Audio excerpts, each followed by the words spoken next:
వచ్చి చూడా, లేచినాడురా, సమాధి గెలిచినాడురా, యేసు లేచినాడురా, సమాధి గెలిచినాడురా. చూడవెళ్ళిన స్త్రీలను దూత చూచి అప్పుడే వారి తోడా, చూడవెళ్ళిన లేడు గలిలియ ముందుగా పోతున్నాడు, అప్పుడే లేచినాడని. లేడు గలిలియ ముందుగా పాడండి నా వెనకాల, పాడండి, ఊరికనే ఉండదు. లేచినాడురా, సమాధి గెలిచినాడురా, యేసు లేచినాడురా, సమాధి.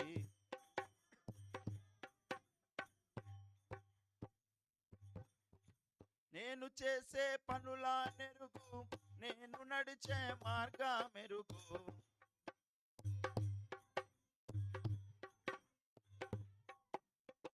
నేను చెప్పు మాటలెరుగు, నేను బ్రతికే బ్రతుకు నెరుగు. నేను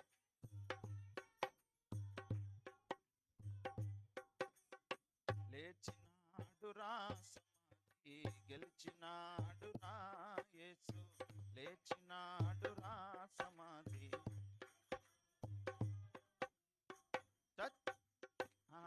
లేచినాడురా, సమాధి గెలిచినాడురా, యేసు లేచినాడు, ఆఖరికి లేచినాడురా అని. చచ్చిపోయి లేచినాడు, స్వామి భక్తుల కగుపడినాడు. చచ్చిపోయి లేచినాడు, స్వామి భక్తుల కగుపడినాడు. చచ్చినను నన్ను లేపుతాడు, చావు అంటే భయపడరాదు. చచ్చినను చావు అంటే భయపడరాదు.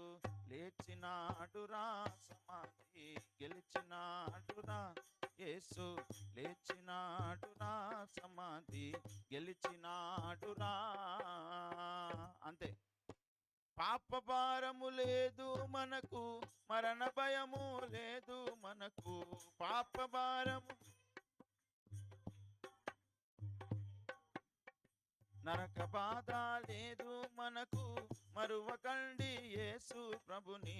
నరక బాధ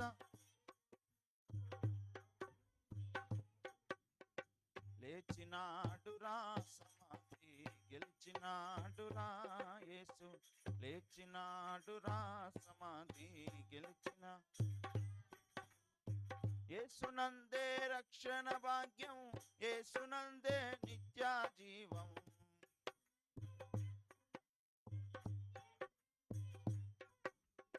యేసునందే ఆత్మశాంతి, యేసునందే మోక్ష భాగ్యం.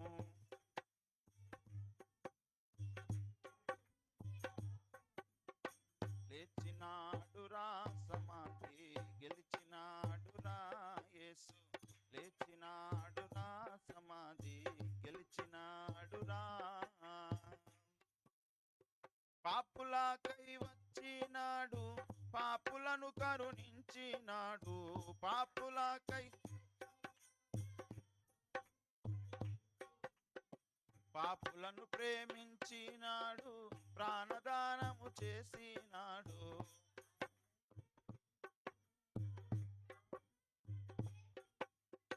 లేచినాడురా, సమాధి గెలిచినాడురా, యేసు లేచినాడురా, సమాధి గెలిచినాడురా.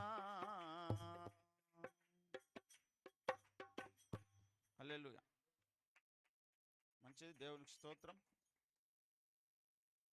దేవుని పరిశుద్ధ గ్రంథములో నుండి ఒక మాట చదువుకుందాం.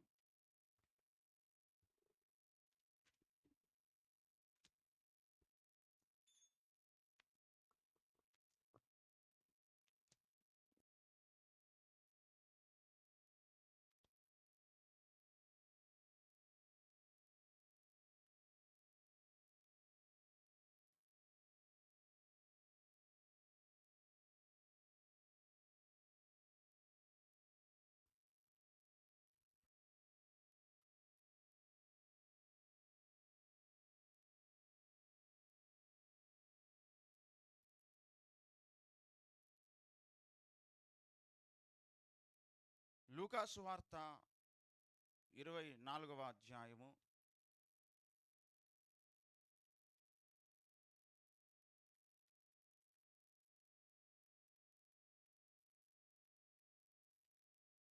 44వ వచనం చదువుకుందాం.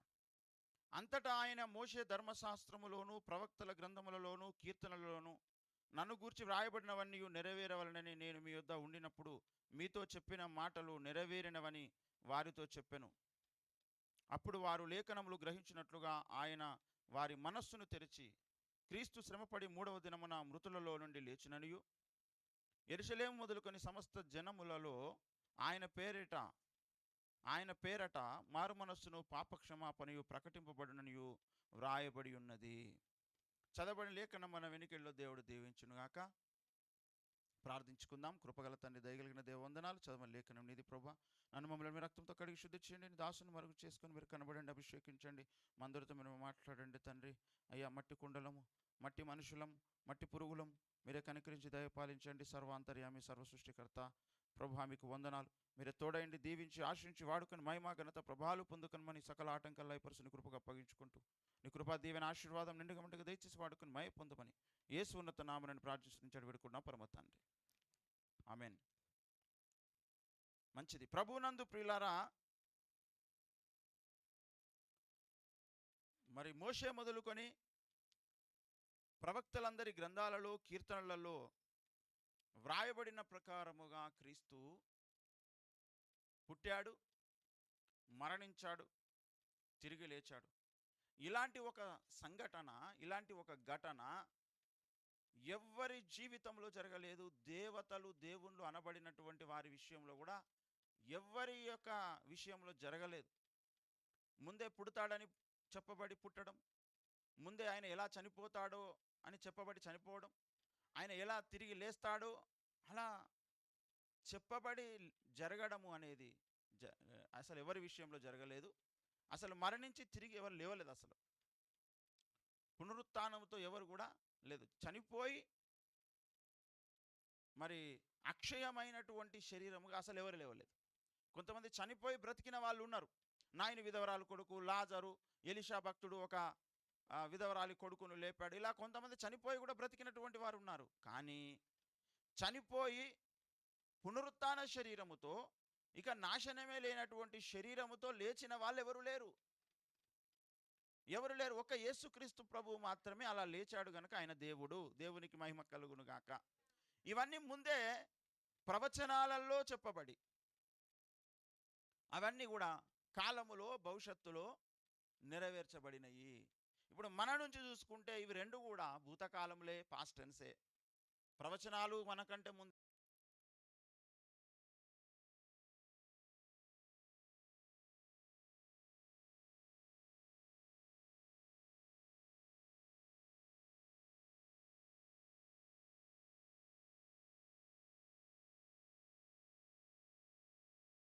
మనలను దేవుడు పుట్టించాడు అంటే మనకు చాలా క్లియర్గా కనబడుతున్నాయి. ఆనాడు ప్రవచించినటువంటి వాళ్ళు అలా ఎందుకు ప్రవచించారో చాలాసార్లు వాళ్ళకే తెలియని పరిస్థితి. ఇప్పుడు ఎందుకంటే 66 గ్రంథాలు మనకి ఇప్పుడు ఒక దగ్గర ముల్లెగా కనబడుతున్నది, ఒక బుక్గా కనబడుతుంది.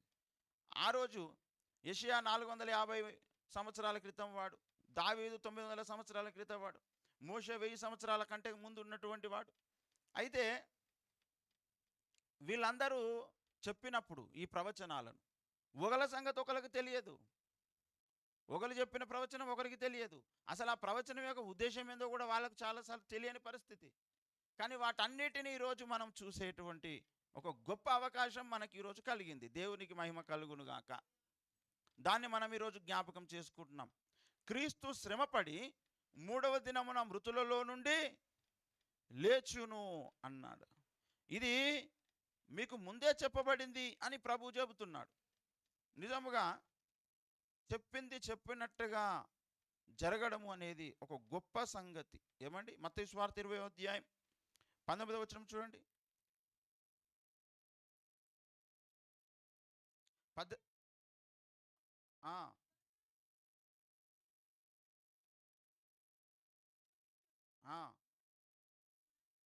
మూడవ దినమున ఆయన మరలా లేచును, 3వ దినమున ఆయన మరలా లేస్తాడు అని చెబుతున్నాడు ప్రభు ఇక్కడ శిష్యులతో. 17వ వచనం చూడండి. యేసు యెరూషలేమునకు వెళ్ళనై ఉన్నప్పుడు ఆయన 12 మంది శిష్యులను ఏకాంతంగా తీసుకొని పోయి మార్గమందు వారితో ఇట్లను, మార్గంలో వెళ్తుంటే తువ్వలో ఏమంటున్నాడు ఆయన, ఇదిగో యెరూషలేమునకు వెళ్ళుచున్నాము, అక్కడ మనుష్య కుమారుడు ప్రధాన యాజకులకును శాస్త్రులకును అప్పగింపబడును. వారు ఆయనకు మరణశిక్ష విధిస్తారు. ఆయనను ఏం చేస్తారు? అపహసిస్తారు, కొరడాలతో కొడతారు, కొట్టుటకు సిలువ వేయుటకు అన్యజనులకు ఆయనను అప్పగిస్తారు. ఆయనను అంటున్నాడు, ఆయన ఎవరో కాదు, ఈయననే. నన్నే అప్పగిస్తారు బాబు అని చెప్తున్నాడు అన్నమాట. నన్నే అక్కడ అప్పగిస్తారు. 3వ దినమున ఆయన అంటే నేనే మరలా లేస్తానని చెప్తున్నాడు. దేవునికి మహిమ కలుగును గాక. హల్లెలూయా. నేను మళ్ళీ లేస్తా అంటే లేవడానికి ముందు ఏమైతా? చనిపోతా. ముందు ఏమైతా? చనిపోతా కదా. సిలువలో నన్ను కొట్టి చంపేస్తారు. అలా చనిపోయిన తర్వాత నేను తిరిగి లేస్తాను అనేటువంటి విషయాలను చెబుతున్నాడు. ఏమండి, ఈ విషయాలను గురించి ముందే మరి ప్రవక్తలు ప్రవచించారు. దావీదు ప్రవచిస్తున్నాడు. ఏమండి, దావీదు కీర్తనల గ్రంథము 22వ కీర్తన, దావీదు రాసినటువంటి కీర్తన. ఇక్కడ ఒకసారి చూడండి, 15వ వచనం నుంచి.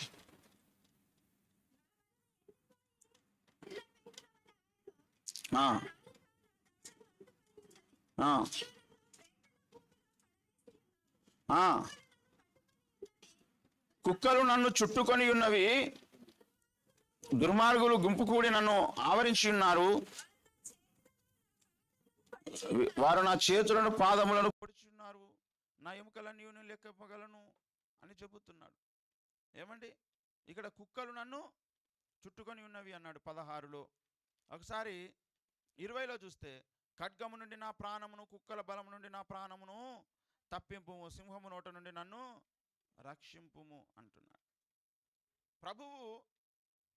ఇవన్నీ కూడా మరి ఇది ప్రవచనం అయితే 400 సంవత్సరాల నుంచి 1000 సంవత్సరాల మధ్య చెప్పబడిన ప్రవచనాలు ఇవి.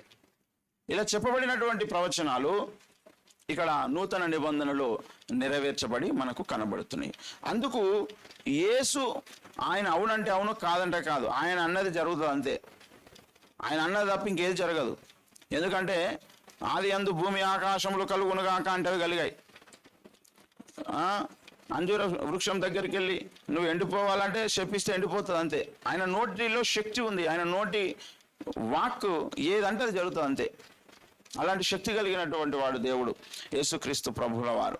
కనుక ప్రవక్తల ప్రవచనాల ప్రకారం, లేఖనాల ప్రకారమే సమస్తము జరగాలని దేవుడు కోరుకుంటున్నాడు.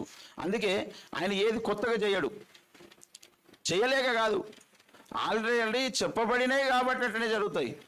అందుకే లాజరు ధనవంతుని కథలో మనం చూస్తే ఇక్కడ ధనవంతుడు ఒక మాట అంటాడు, అయ్యా నేను ఇక్కడ చాలా యాతన పడుతున్నా, ఎవడైనా మృతులలో నుండి లేచిపోయి మా సహోదరులు చెబితే వాళ్ళు రక్షణ పొందుతారు, వాళ్ళకి అలా అయితే కనువింపు కలుగుతుంది అంటే అబ్రహాం ఏమంటాడో తెలుసా? మృతులలో నుండి ఒకడు వెళ్ళి చెబితే కూడా వాళ్ళు నమ్మరు, వాళ్ళ దగ్గర చెప్పడానికి ప్రవక్తలు ఉన్నారు, వాళ్ళ మాటలు నమ్మాలి అంటాడు. లూకా సువార్త 16వ అధ్యాయము ఒకసారి చూడండి, 27వ వచనం నుంచి. అప్పుడు అతడు, అలాగైతే నాకు 5 సహోదరులు ఉన్నారు, వారును ఈ వేదనకరమైన స్థలమునకు రాకుండా వారికి సాక్ష్యం ఇచ్చుటకై నా తండ్రి ఇంటికి వాని పంపవలనని నిన్ను వేడుకొనుచున్నాను అనను. ఏమంటున్నాడు? నా తండ్రి ఇంటికి వాణ్ణి పంపు అని నిన్ను వేడుకుంటున్నా అంటున్నాడు. అప్పుడు అందుకు అబ్రహాం అంటున్నాడు, వారి యొద్ద మోషేయు ప్రవక్తలు ఉన్నారు, వారి మాటలు వినవలనని అతనితో చెప్పగా, అలాగనొద్దు, మృతులలో నుండి ఒకడు వారి యొద్దకు వెళ్ళి నీడలా వారు మారు మనసు పొందుదురు అని చెప్పాను. అందుకు అతడు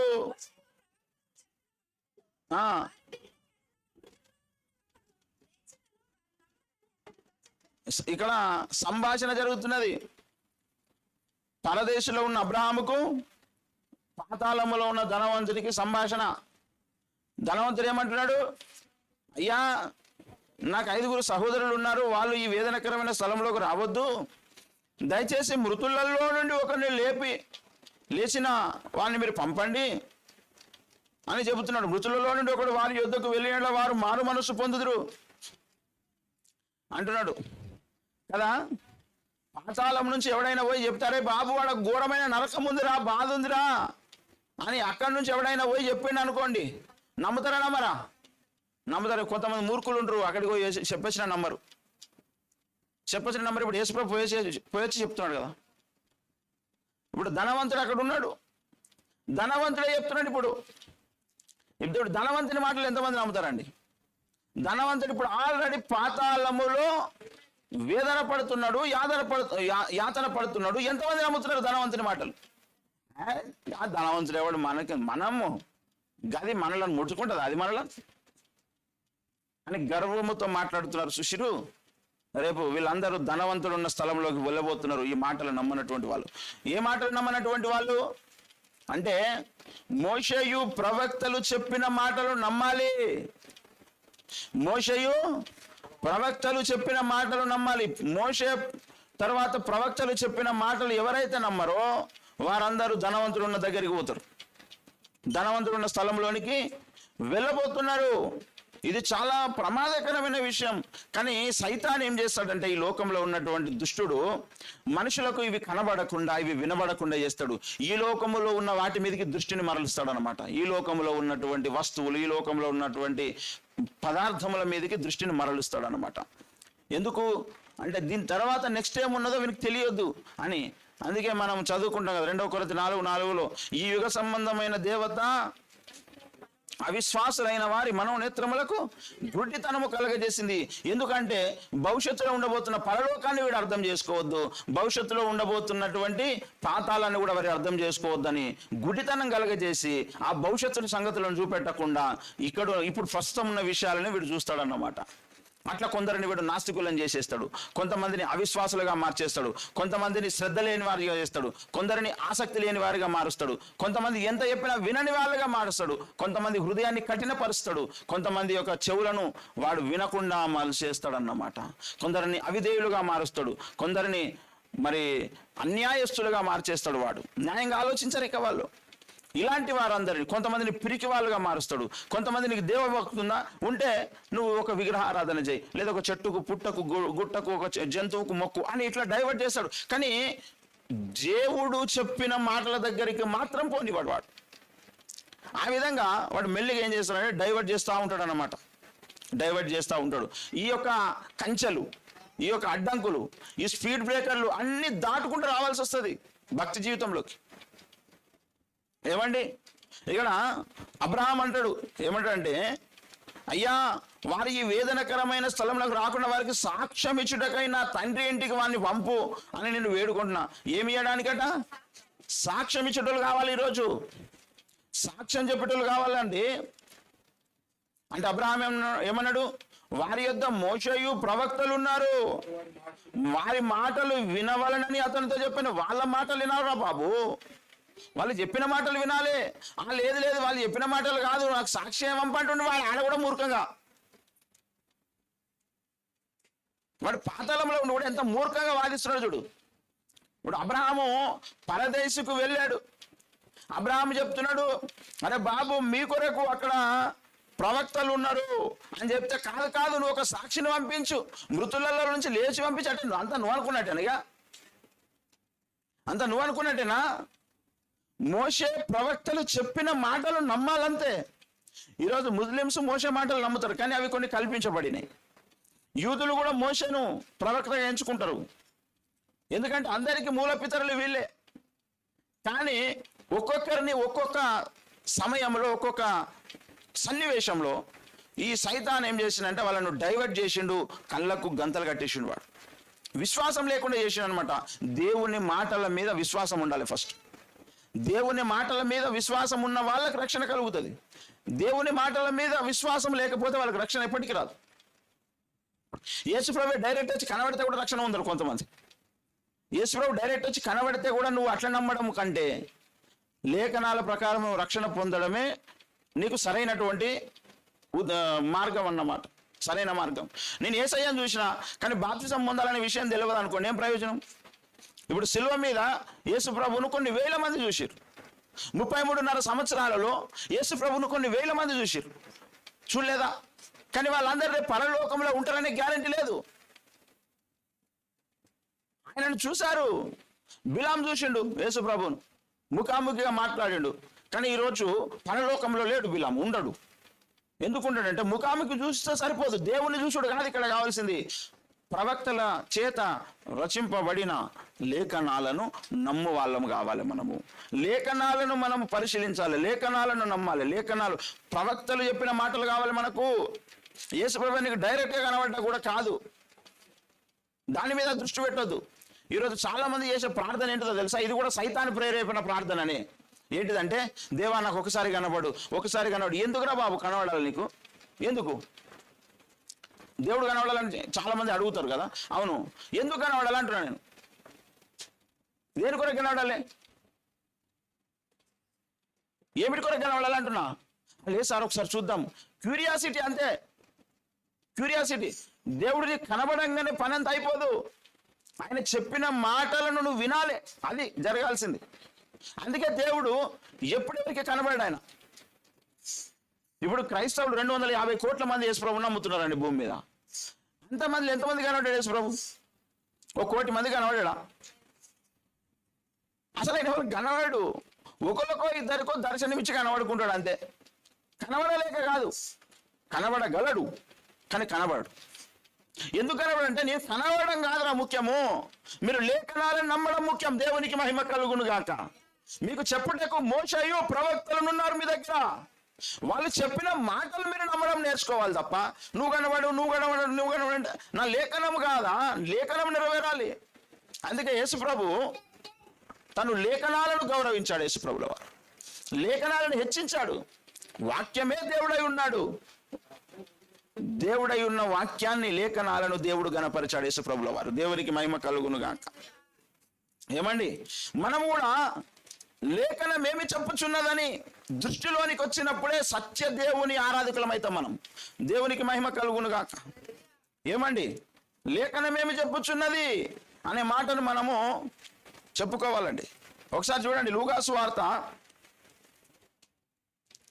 24వ అధ్యాయము 23వ వచనం నుంచి. కొందరు దేవదూతలు తమకు కనబడి ఆయన బ్రతికి ఉన్నాడని చెప్పినని మాతో చెప్పి మాకు విస్మయం కలగజేసిరి. మాతో కూడా ఉన్న వారిలో కొందరు సమాధి వద్దకు వెళ్ళి ఆ స్త్రీలు చెప్పినట్టు కనుగొనిరి గాని ఆయనను చూడలేదని ఆయనతో చెప్పిరి. అందుకు ఆయన, అవివేకులారా, ప్రవక్తలు చెప్పిన మాటలన్నిటిని నమ్మని మందుమాతులారా, క్రీస్తు ఇలాగు శ్రమపడి తమ మహిమలో ప్రవేశించుట అగత్యము కాదా అని వారితో చెప్పి, మోషేయు సమస్త ప్రవక్తలను మొదలుకొని లేఖనములన్నిటిలో తన్ను గూర్చిన వచనముల భావము వారికి తెలిపెను.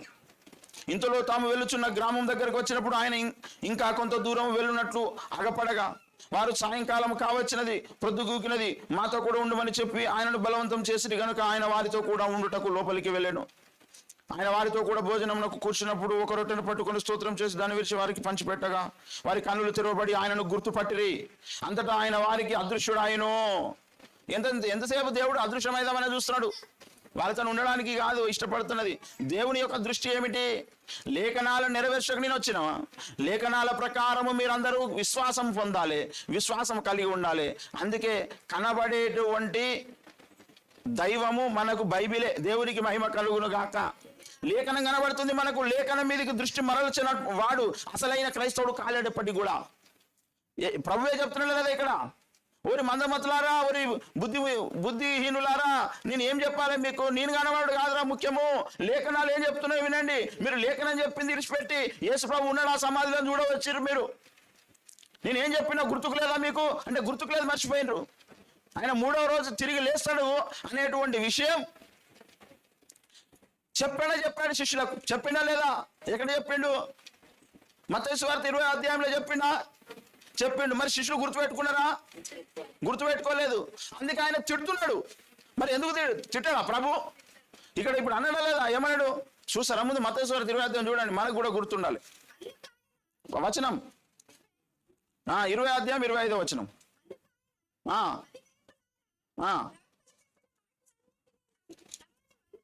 నమ్మని మందమతులారా,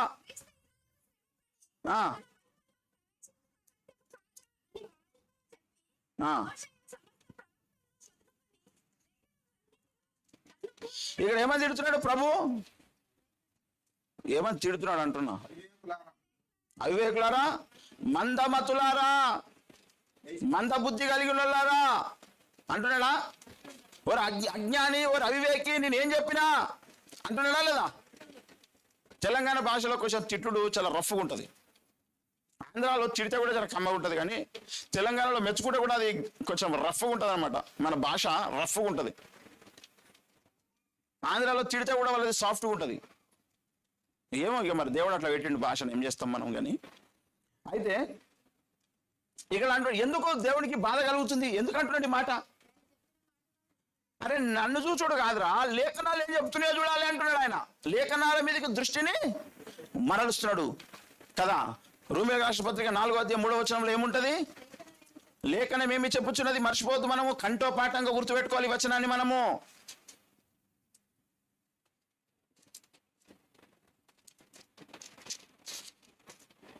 ఇంత లేట్ తీస్తారా? లేఖనము ఏమి చెప్పుచున్నది, ఏమండి లేఖనం ఏం చెప్తుంది అనే మాట అక్కడ అంటున్నాడు. లేఖనం ఏమి చెప్పుచున్నది, ప్రతి విషయంలో కూడా మనం లేఖనం ఏం చెప్తుందని మాట్లాడాలి. యేసు ప్రభు కనబడితే కూడా లేఖనం ఏం చెప్తుందని చూడాలి మనం. ఎందుకంటే కనబడేది యేసు ప్రభు లేదా వెలుగుదూతనో నీకు ఎట్లా తెలుస్తుంది? చాలా మంది నీ సైతాను యేసు ప్రభు వేషం వేసుకొని వచ్చి మోసం చేసిండు వాడు. అట్లా మోసం చేస్తాడు వాడు కదా. వెలుగుదూత వేషం అంటే యేసు ప్రభు ఎక్కడనే కనబడతాడు. అబద్ధ క్రీస్తు అంటున్నాం. క్రీస్తు కాదు, క్రీస్తు వేరే ఒక పోలిక వాడు, అంటే వేరే వేషం అన్నమాట క్రీస్తులాగా. అందుకే అబద్ధ క్రీస్తు, క్రీస్తు విరోధి అని ఎందుకు అంటున్నాం వాడిని? క్రీస్తులాగా తయారై వస్తాడు వాడు, క్రీస్తులాగా మాట్లాడతాడు, కానీ క్రీస్తు కాదు. కాబట్టి మన దృష్టి యేసు ప్రభువును చూడడం మీద కాదు, లేఖనాలను చూడడం మీద ఉంటే యేసు ప్రభు కనబడతాడు నీకు. దేవునికి మహిమ కలుగును గాక. లేఖనాలలో నుండి చూడాలి యేసును, కానీ డైరెక్ట్గా చూడాలని కోరుకోతున్నాడు. చాలా మంది అదే కోరుకుంటారు. దేవా నాకు ఒకసారి కనవాడు, ఒకసారి కనవాడు, ఒకసారి కనవాడు. ఎందుకు నా కనవాడు నీకు? ఎందుకు ఎందుకు ఏం చేస్తావు కనబడితే? ఈనాడు చాలా మంది లేఖనం ఇట్లా అంటుందని మాట్లాడడం మానేసి నాకు దేవుడు దర్శనంలో కనబడడానికి అదే చెప్పుక తిరుగుతారు జీవితకాలం అంతా. దేవుడు దాన్ని మెచ్చుకుంటాడా? ఏమండి మెచ్చుకుంటాడంటారా? ఏమో మీరు లోపల జర డౌట్తోనే మాట్లాడుతున్నారు కానీ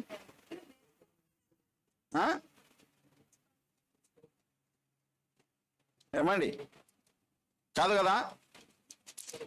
అయితే దేవుడు మనకు తెలియజేసుకోవాలనుకుంటున్నది ఏంటంటే లేఖనాన్ని గణపరచడం. అందుకే లేఖనాన్ని నేర్చుకోవాలి. ఈరోజు లేఖనం మీద ఉందా అండి భక్తుల దృష్టి?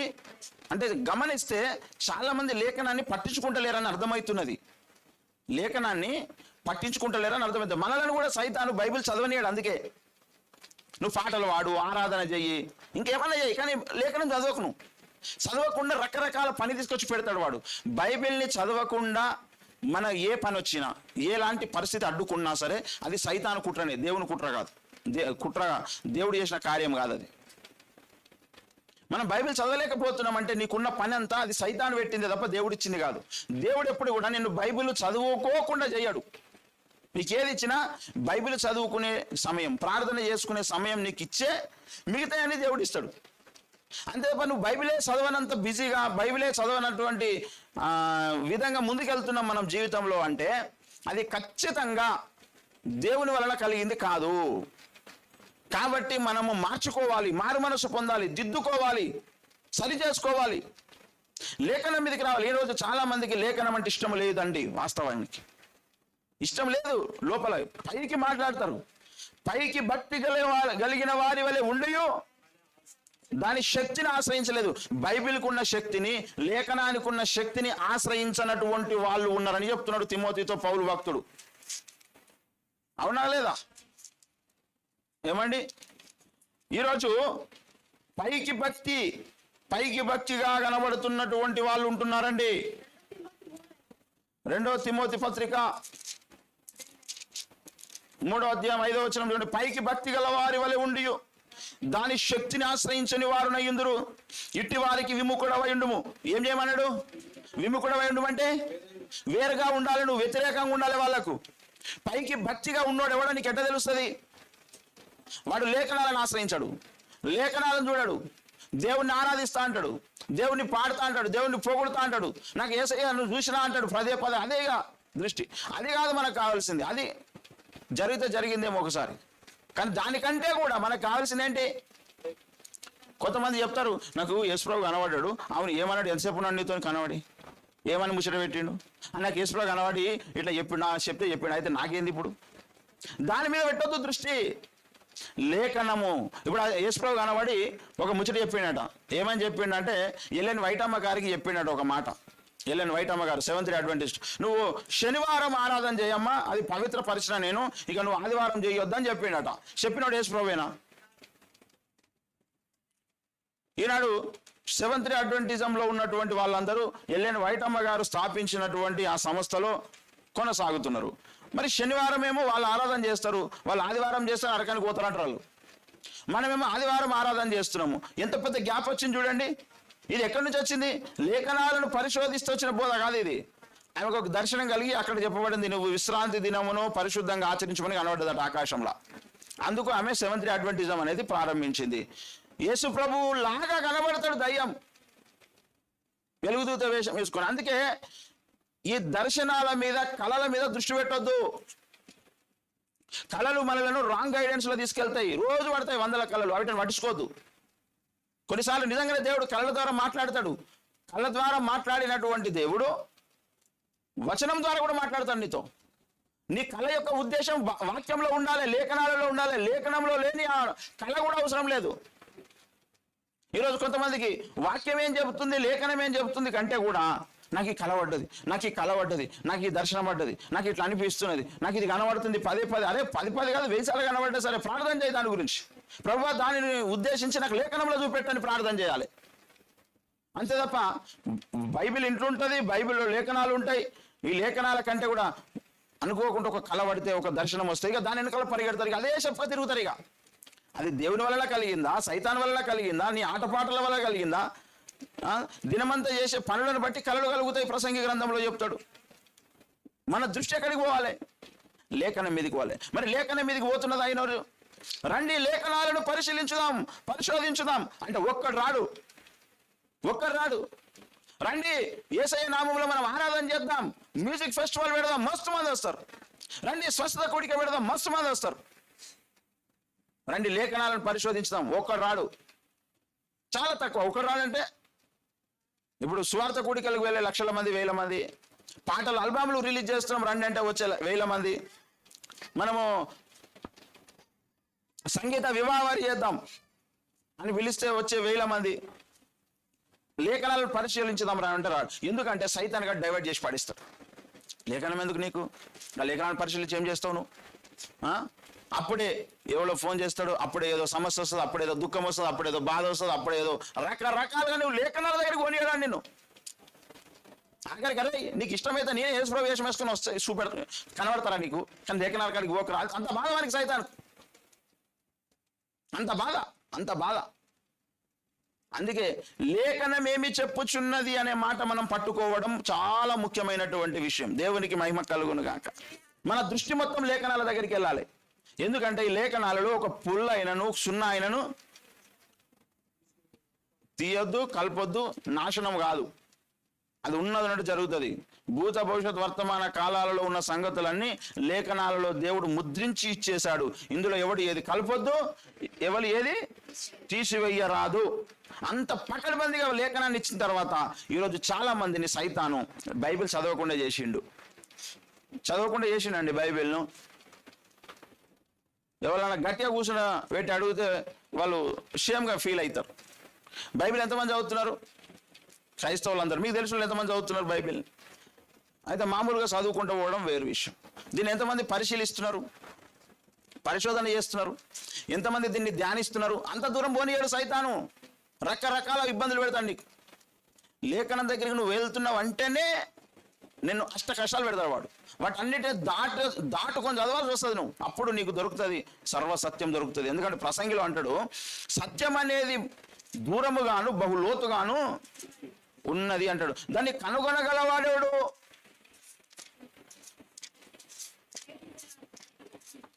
ఏమండి?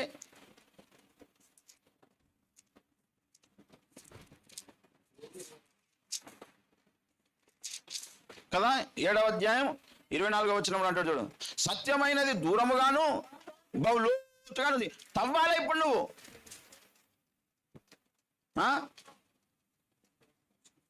ఏం చేయాలి?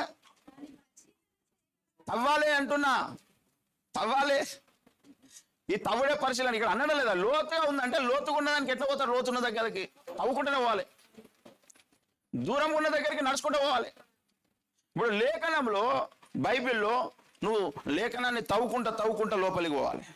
లేఖనంలో చాలా దూరముగా వెళ్ళాలి. ఇక్కడికి పోనిస్తాడు వాడు, మరి పోనీయాడు. పోతే నేను నష్ట కష్టాలు పెడతాడు, రకరకాలుగా నేను ఇబ్బంది పెడతాడు. అందుకే ఈ లోకంలో ఉన్నటువంటి పనులలో, ఈ లోకంలో ఉన్న సంసారంలో, ఈ లోకంలో ఉన్నటువంటి ఉద్యోగాలలో, ఈ లోకంలో ఉన్న హోదాలలో ఇరికిచ్చేస్తాడు సైతాన్. ఇరికిచ్చారా, నువ్వు లేఖనం కాడికి పోకరా, నీకు ఇష్టం ఉంటుంది కానీ అడిగి పోనీయాడు వాడు. నువ్వు అనుకుంటావు చదవాలని, కుదరదు. పరిశోధించాలనుకుంటావు. ఇప్పుడు చదువుడు వేరు, మామూలుగా ధ్యానించుడు వేరు, దాన్ని పరిశీలించుడు వేరు, పరిశోధించుడు వేరు. అక్కడ దాకా వెళ్ళేటోళ్ళు చాలా తక్కువ, పోయినవన్నీ చాలా అష్ట కష్టాలు పెడతాడు వాడు. అవును, ఇప్పుడు దానియేలు పోయిండు, దానియేలుకు చాలా కష్టపెట్టిండు వాడు. మోషేను వాళ్ళ ప్రజల చేతనే వాడు చాలా ఇబ్బంది పాలు చేసిండు సైతాన్ ప్రేరేపించి. ఈరోజు ఓఫిరయ్య గారు ఆయన లేఖనాలను డీప్గా పరిశీలించినందుకే ఆయన కుటుంబంలో ఇన్ని రకాల డ్యామేజ్లు, ఇన్ని రకాల అవమానాలు. ఎందుకో తెలుసా? సైతాన్ గానికి వశపెడతలేదు. నువ్వు అంత దూరం ఎందుకు పోయినావు? ఆ లేఖనాలు అక్కడికి ఎందుకు పోయినావు? ఆ లేఖనాలు ఎందుకు ముట్టుకున్నావు? అవి నాకు ఇష్టం లేదని నీకు తెలియదా అని నువ్వు నాతో దోస్తాను చేయాలి. ఏదో కొంచెం తెలిసినట్టు ఉండాలి. బైబిల్ను మెచ్చుకోవాలి, బైబిల్ను అందరు చూపెట్టాలి, పాటలు పాడాలి, పాటలు రాయాలి, నువ్వు గణపరచాలి, మీ దేవుని గణపరచుకోవాలి. లేఖనాలు లోపలికి ఎందుకు పోతున్నావు? నువ్వు లోపలికి పోతే వాడిని బట్టలు ఊడిపోయినంత పని అవుతుంది సైతాన్ గాంధీ. అందుకే విశ్వచరిత్ర, దేవుని విశ్వ ప్రణాళిక, ఇప్పుడు యుగాంతం, మహిమ ప్రపంచం, పరిశుద్ధ దేవుని గురించిన జ్ఞానం, ఏమండి, ప్రమాణ వాక్యం, ఆదిప స్తంభం, ఇవన్నీ రాసినప్పుడు ఏం జరిగిందంటే సైతాన్ గాని గుడ్డలు ఊసిపోతాయి అన్నమాట. మొత్తం తేటతెల్లమైపోతుంది. వాని యొక్క కుట్రలు కుతంత్రాలు మొత్తం తెలిసిపోతాయి కనుక నా ఇజ్జత్ తీసినావు నువ్వు కాబట్టి నిన్ను బదనాం చేస్తా ఈ లోకంలోని సైతాన్ గాడు పూనుకున్నాడు. ఎవ్వరు లేఖనాల జోలికి వెళ్తే కూడా వాళ్ళను సైతాన్ గాడు అట్లే చేస్తాడనమాట. కొన్నిసార్లు మనం చెప్పుకుంటాము, గడ అడవిలా, కొండల, గుహల లోపలికి వెళ్తే పెద్ద ధననిధి ఉందట, కానీ దాని చుట్టూ పాములు ఉన్నాయట, దాని చుట్టూ శక్తులు ఉన్నాయట, దాని దగ్గరకు పోయిన వాళ్ళందరూ కూడా చచ్చిపోయారట అవి బట్టి అంటారు. అవునా? విలువైన బంగారం దగ్గర పాముకేం పని? విలువైన బంగారం దగ్గర దయ్యాలకేం పని? అవి తీసుకుంటే వీటికేమి? ఏమండి, వాటికేం పెట్టండి అవి తీసుకుంటే? అంటే అది దొరికితే వాటికి కుదరదన్నమాట, ఇక నచ్చదన్నమాట. అట్లా దేవుని యొక్క వాక్య సారాంశము, సత్యము మనకు దొరికితే దయ్యాలకు ఇష్టం ఉండదు. దాని దగ్గరికి వెళ్ళేటప్పుడు వీడు రకరకాల డిస్టర్బెన్స్ మనకు చేస్తుంటాడు అన్నమాట. అర్థమైందా? అందుకే ఎందుకు ఈయన జీవితంలో ఇన్ని రకాల డిస్టర్బెన్స్లు, ఇన్ని రకాల ఇబ్బందులు ఎందుకు? ఎందుకంటే లేఖనము లోతుకు వెళ్ళిపోయాడు ఆయన. దేవునికి మహిమ కలుగునుగా. ఆ లోతుకి వెళ్ళినోడిగా తెలుస్తుంది. ఆ లోతుకి వెళ్ళితేనే మనకు అర్థమవుతుంది ఎందుకు ఇలాంటిది కలిగింది అనేటిదంటే. అర్థమైందా? అందుకే అక్కడికి రావద్దు, లేఖనాల కాడికి రావద్దు, లేఖనాల దగ్గరికి రావద్దు అంటాడు సైతాను. వీడికి రాకరా, ఎందుకోసం అంటే ఉండు. ఎందుకంటే ఆడికి వస్తే వాని బ్రతుకు తెలిసిపోతుంది మనకు. సైతానుకు డైరెక్ట్ శత్రువులం అయిపోతాం మనం. సైతాను పాటలు పాడటం ఏమన్నాడు వాడు, ఇంకా పాడుకొని హెల్ప్ చేస్తాడు నీకు. మొత్తం నువ్వు ఇదే పరిచర్యలు ఉండు. ఈరోజు పాటలు పాడే పరిచర్యలు ఎంతమంది ఉన్నారండి? పాటలు పాడే పరిచర్యలు ఎంతమంది అంటే చాలా మంది ఉన్నారు. ఈడ కూడా భజన బృందాలు ఎన్ని ఉన్నాయి? చాలా భజన బృందాలు ఉన్నాయి కదా. సువార్త ప్రకటించడం కూడా చాలా మంది ఉంటారు. అలా మళ్ళీ కేటగిరీలు చేసుకోవాలి మనం. 1, 2, 3, 4 రకరకాల కేటగిరీస్ ఉంటాయి. కానీ ఎన్నో పరిచర్యలు కదా. పాటలు పాడేటోళ్ళు, మ్యూజిక్ ప్లే చేసేటోళ్ళు, భజన చేసేటోళ్ళు, స్వార్థ ప్రకటించేటోళ్ళు, బోధకులు కూడా చాలా మంది ఉన్నారు. పాస్టర్లు ఎంతమంది ఉన్నారండి? తెలంగాణలో దాదాపు 1,00,000 మంది ఉన్నారు పాస్టర్లు. 1,00,000 మంది ఉన్నారు. సువార్థికులు ఎంతమంది? వీళ్ళు ఒక 2-3 లక్షల మంది ఉంటారు. సువార్థికులే ఉండరా? ఉంటారు. బోధించడం ఎంతమంది ఉంటారు? ప్రతి విశ్వాసం కూడా బోధకుడే. మనం బోధించవచ్చు కదా సువార్తను, వాక్యాన్ని. వీళ్ళు కూడా కొన్ని లక్షల మంది ఉంటారు. కానీ లేఖనాన్ని పరిశీలించేటోళ్ళు ఎంతమంది? ఇక్కడికి వచ్చేసరికి టోటల్గా డ్రాప్ పడిపోతుంది.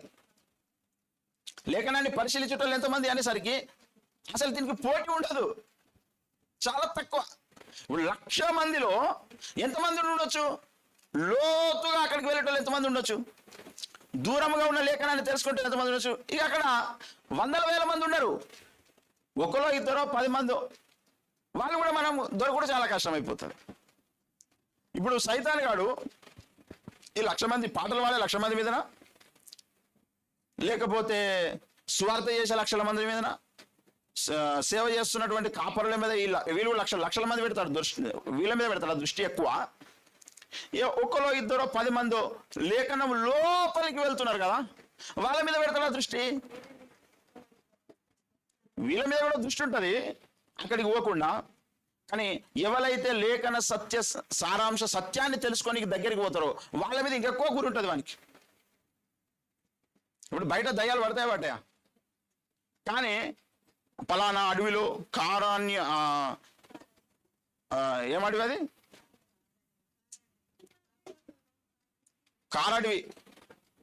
కాకులు దూరని కారడవిలో ఒక పెద్ద కొండలో, అందులో పెద్ద గుహ, ఆ గుహ లోపల పెద్ద ధననిధి ఉన్నది. ఆ ధననిధి చుట్టూ దయ్యాలు ఉన్నాయి, మంత్రశక్తుల కట్లున్నాయి. ఈడ లేవా దయ్యాలు? ఈడున్నాయి. ఈడుండి ఏం చేస్తాయి ఇవి?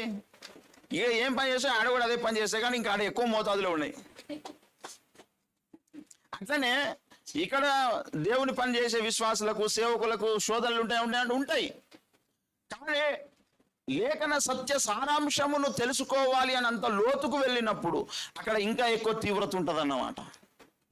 అందుకే సైతానికి ఇష్టం లేని సంగతి ఏంటంటే లేఖనాలను పరిశోధించడం మనకి ఇష్టం లేదు. అందుకే యేసుప్రభు మొత్తుకున్నాడు, అరే బాబు లేఖనం ఏం చెప్తుందో దాని మీద దృష్టి పెట్టండి అని తిట్టాడు ఆయన. ఏమని తిట్టాడు? అవివేకులారా, మందమతులారా అని అందుకు తిట్టాల్సి వచ్చిందన్నమాట. ఎందుకంటే లేఖనాల ప్రకారం యేసు 3వ దినమున చనిపోయి తిరిగి లేస్తాడని చెప్పాడు. లేఖనాల ప్రకారం ఆయన తిరిగి లేస్తాడనేటువంటి విషయాన్ని విశ్వాసులేమో మర్చిపోయారు. అందుకు ఆయన తిట్టవలసి వచ్చిందన్నమాట. ఏమండి? అందుకే అరే బాబు ఈ విషయాన్ని మీరు అందరికీ తెలియచేయండి అని చెప్పాడు. మత్తయి సువార్త 28వ అధ్యాయం 6-7 వచనాలు ఒకసారి చూడండి. ఆయన ఇక్కడ లేడు. ఆయన చెప్పినట్టే ఆయన ఎట్లా చేసిండు? చెప్పినట్టు లేచిండు. అది అక్కడ మనకు కావాల్సినటువంటి పాయింట్. యేసుప్రభు లేచిండు అనేది ఓకే ముఖ్యమే, కానీ చెప్పినట్టు లేచిండు. అది ఎందుకంటే చెప్పినట్టు లేచినోడు ఎవడు లేడు, అసలు చెప్పి లేచినోడే లేడు. ఎవడు అసలు లేచినోడే లేడు, చెప్పి లేచిన అనేది ఇంకా లేనే లేదు. ముందు లేచినోడు లేడు, చెప్పి లేచడం అనేది అసలు లేదు, ఇక పాయింటే లేదు కదా. కొందరు చెప్పకుండా లేచిర్రు. ఈ మన భారతదేశంలో కూడా ఒక దేవుడు అనబడిన ఆయన చనిపోయి లేచినాడ, కానీ చెప్పి లేచిండా? నేను చచ్చిపోతున్నా లేస్తాను లేచిండా? కాదు. మరి లేచేటువంటి మళ్ళా సమాధిలోకి పోయినట. యేసుప్రభు సమాధిలోకి పోలే, ఇక సమాధిలోకి పోలే, ఆయన పరదేశుకు వెళ్ళిండు, పరలోకానికి వెళ్ళిండు. దేవునికి మహిమ కలుగును గాక. హల్లెలూయా. గనుక ఏమండి, గనుక ఇప్పుడు మనము యేసయ్య ఎక్కడా అని వెతుకుడు కాదు కావాల్సింది, లేఖనం ఏమి చెప్పుచున్నది అని వెతకాలి మనం. మార్కు సువార్త 16వ అధ్యాయం ఒకసారి చూద్దాం రండి. విశ్రాంతి దినం మొదటి నుంచి విశ్రాంతి దినం గడిచిపోగానే మగ్దలేని మరియు యాకోబు తల్లి అయిన మరియు సలోమియు వచ్చి ఆయనకు పూయవలనని సుగంధ ద్రవ్యములను కొనిరి. వారు ఆదివారమున పెందరకడ లేచి బయలుదేరి సూర్యోదయమైనప్పుడు సమాధి యుద్ధకు వచ్చి ఉండగా సమాధి ద్వారం నుండి మన కొరకు ఆ రాయి ఎవడు పొర్లించినని ఒకరితో ఒకరు చెప్పుకొని చుండరు. వారు వచ్చి కనులెత్తి చూడగా రాయి పొర్లింపబడి ఉండుట చూసిరి. ఆ రాయి ఎంతో పెద్దది. అప్పుడు వారు సమాధిలో ప్రవేశించి తెల్లని నిలువుటంగి ధరించుకుని ఉన్న ఒక పడుచువాడు కుడివైపున కూర్చుంట చూసి మిగుల కలవరపడిరి. అందుకు అతడు, కలవరపడకుడి, సిలువ వేయబడిన నజరేయుడగు యేసును మీరు వెతుకుచున్నారు. ఆయన లేచి ఉన్నాడు, ఇక్కడ లేడు. వారు ఆయనను ఉంచిన స్థలము చూడుడి. మీరు వెళ్ళి ఆయన మీకంటే ముందుగా గలిలీలోనికి వెళ్ళుచున్నాడు అని ఆయన మీతో చెప్పినట్టు అక్కడ మీరు ఆయనను చూతురని ఆయన శిష్యులతో పేతురుతోనూ చెప్పుడు అనను. ఇక్కడ ఒకటి చెప్తున్నాడు. ఆయన ఏమంటున్నాడు? ఆయన మీతో చెప్పినట్టు. ఏందట? ఆయన మీతో చెప్పినట్టు. ఏం చెప్పాడు ఆయన? అరే, చెప్పింది విడిచిపెట్టి, చెప్పింది మర్చిపోయి చూడనీకి వచ్చారు మీరు కదా. చెప్పింది అది ఇది చాలా ఇది పట్టుకుంటాడు ప్రభు ఎప్పుడు. ఇది చెప్పినట్టు. ఈ విషయంపై మీరు శిష్యులతో చెప్పండి. వారు బయటికి వచ్చి విశ్వయం నుండి వణుకుచు సమాధి యొద్ద నుండి పారిపోయిరి. ఏం చేసిరు? పారిపోవడం అంటే ఆగమాగ ఉరుకుతున్నారు ఇక కదా. వారు భయపడినందున ఎవరితోనూ ఏమీ చెప్పలేదు. భయపడిపోయారు వాళ్ళు కదా. ఆదివారం తెల్లవారినప్పుడు యేసు లేచి తాను 7 దయ్యములను వెళ్ళగొట్టిన మగ్దలేని మరియకు మొదట కనబడెను. ఆయనతో ఉండిన వారు దుఃఖపడి ఏడ్చుండగా ఆమె వెళ్ళి ఆ సంగతి వారికి తెలియజేసిన గాని ఆయన బ్రతికి ఉన్నాడని ఆమెకు కనబడినని వారు విని నమ్మకపోయిరి. నువ్వు ముందున్న లేఖనాన్ని నమ్మకపోతే తర్వాత లేఖనాన్ని కూడా నమ్మవు కదా. ముందు చెప్పిన ముచ్చట నమ్మకపోతే తర్వాత చెప్పిన ముచ్చట నమ్మ. ఇప్పుడు ఈయన యేసు ప్రభువో కాదు అని డౌట్ పడుతుందట. ఎందుకంటే ముందు చెప్పిన మాట నమ్మతలేదు. ముందు చెప్పిన మాట ఇచ్చి పెడతాను, వెనక చెప్పిన మాట కూడా నమ్మడం కష్టమైపోతుంది. అందుకే వాళ్ళు విశ్వాసం అందుతున్నారట. ఆ తర్వాత దారిలో ఇద్దరు ఒక పల్లెటూరికి నడిచిపోవచ్చుండగా ఆయన మారు రూపము గలవాడై వారికి ప్రత్యక్షమాయను. ఎందుకు మారు రూపము? వారు వెళ్ళి తక్కిన వారికి ఆ సంగతి తెలియజేసిరు కానీ వారు వీరి మాటనైనను నమ్మకపోయిరి.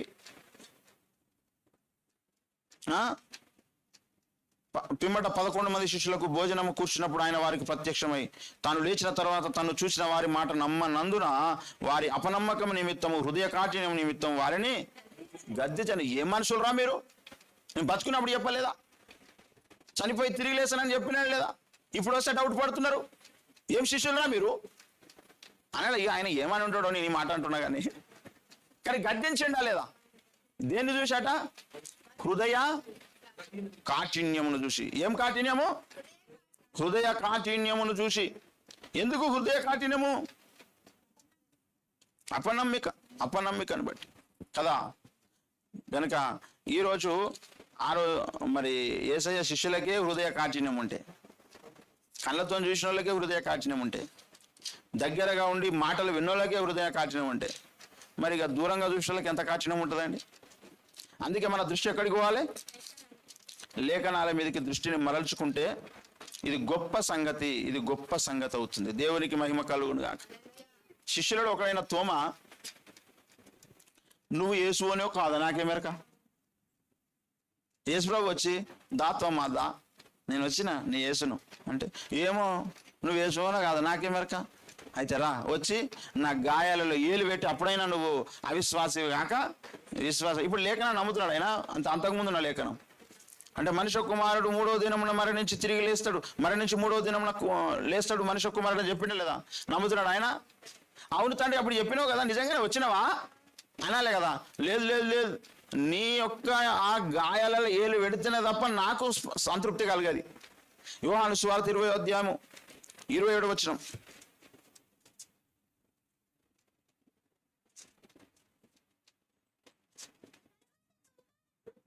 తరువాత తోమాను చూచి, నీ వ్రేలు ఇటు చాచి నా చేతులు చూడుము, నీ చెయ్యి చాచి నా ప్రక్కలో ఉంచి అవిశ్వాసివి కాక విశ్వాసివై ఉండుము అనెను. అందుకు తోమా ఆయనతో, నా ప్రభువా నా దేవా అనెను. యేసు, నువ్వు నన్ను చూచి నమ్మితివి, చూడక నమ్మిన వారు ధన్యులని అతను. అరే, నన్ను చూసి నమ్ముడు వద్దురా అంటున్నాడు యేసు ప్రభు.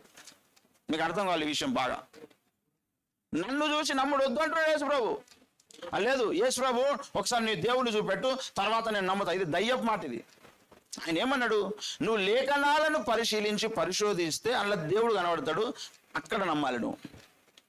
మీ దేవుని చూపెట్టు, చూస్తా నేను నమ్ముతా, చూస్తా నమ్ముతా అంటే ఆయన కనబడి నమ్మిపించుకోవాలని అనుకుంటలేడు ఆయన. అట్లా కనబడి నమ్మితే కూడా అది పనికిరాదు. కొంతమంది కనబడి నమ్మి నాకు యేసు ప్రభు కనబడ్డాడు, నాకు బాప్తిస్మం ఎందుకు అంటాడు ఒకడు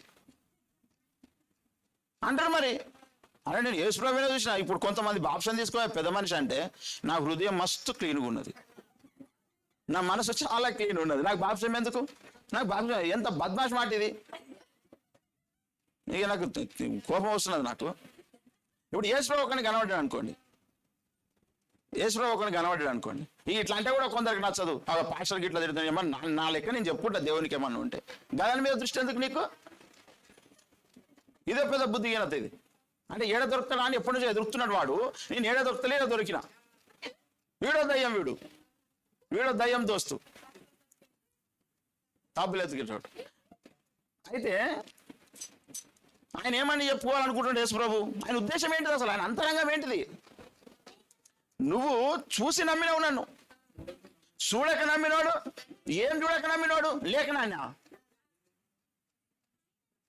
యేసు ప్రభువును చూడక నమ్మినోడు ధన్యుడు, లేఖనాన్ని చూసి నమ్మినోడు ధన్యుడు.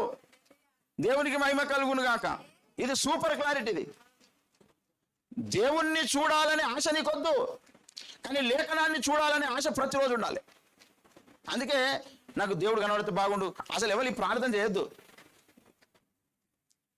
ఎందుకంటే దాని మీద నీ దృష్టి పెట్టడం కంటే నువ్వు లేఖనాలు వెతుకుతే యేసయ్య నీ మనోనేత్రాలకు కనబడతాడు. దేవునికి మహిమ కలుగును గాక. ఇక్కడ ఉన్న వాళ్ళందరికీ ఎంతమంది కనబడ్డాడు యేసు ప్రభు? చూసిరా యేసు ప్రభు ఎప్పుడన్నా మీరు డైరెక్ట్గా? ఇప్పుడు తోమ ఎట్లా చూసినా అట్లా చూసిరా? ఒకవేళ నువ్వు అట్లా ఉపవాసం ఉండి ప్రార్థన చేస్తే నీకు కనబడతాడు ఆయన? ఎంతో మంది అట్లా ప్రార్థించిన వాళ్ళు ఉన్నారు, ప్రయత్నించిన వాళ్ళు ఉన్నారు. ఎంతో మందికి యేసు ప్రభు కనబడలే. కోట్లలో ఒకరికో ఇద్దరికో మేబీ ఒకసారి దర్శనం ఇట్లా కనబడిపోయి ఉంటాడు. అది కూడా గంటలా ఇట్లా వచ్చి రారా బాబు హోటల్కి పోయి తిందాం, ఇంట్లోకి వచ్చి కూర్చొని తిందామని గంటలు గడుపుతాడు. ఒక్కసారి ఇట్లా కనబడిపోతే అయిపోయి. ఇక అదే చెప్పుకుంటే జీవితకాలం అంతా తిరుగుతారు. చూసిర్రు? ఇది ఖచ్చితంగా సైతాను కుట్రని. అది కాదు నువ్వు చెప్పుకోవాల్సింది. లేఖనం ఏమి చెప్పుచున్నదో అది చెప్పాలి. అందుకే మోషే ప్రవక్తలను చెప్పిన లేఖనాల ప్రకారము నేను మరణించాను, అసలు పుట్టాను, మరణించాను, తిరిగి లేచాను. ఇది సువార్త. అంటే అసలు సువార్త కూడా అంటే ఏంటిదంటే ఇది సువార్త. ఈ సువార్తను మనం నమ్మాలి అని ప్రభువు కోరుకుంటున్నాడు. 1 కొరింథీ 15వ అధ్యాయము 3వ వచనం నుంచి